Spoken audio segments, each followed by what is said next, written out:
Paris অলিম্পিকের নারী football ইভেন্টের ফাইনালে স্বর্ণ জয়ের জন্য মাঠে নেমেছিল ইউএসএ এবং ব্রাজিল। সেই ম্যাচটি ব্রাজিলের আক্ষেপ থেকেই গেলেও ব্রাজিল এখন পর্যন্ত অলিম্পিকে স্বর্ণ জিততে পারল না বা বড় কোনো ট্রফি জিততে পারল না কোনো বিশ্ব আসরে।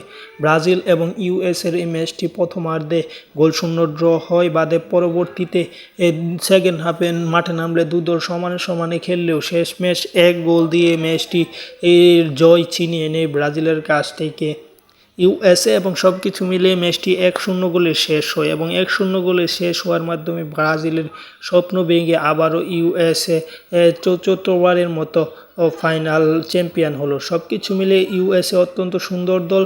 গতবার তারা জিততে না পারলেও আগের বার জিতেছিল, সেই প্রতিশোধ নিল বা এই স্বর্ণপদকটা আবার পুনরায় উদ্ধার করলো চ্যাম্পিয়ন হয়ে। সব কিছু মিলিয়ে ভালো খেলেছে ইউএসএ ব্রাজিলের থেকে, তাই তারা ম্যাচটি জিতেছে এবং এই ম্যাচটি হেরে ব্রাজিলের স্বপ্ন আবারও ভঙ্গ।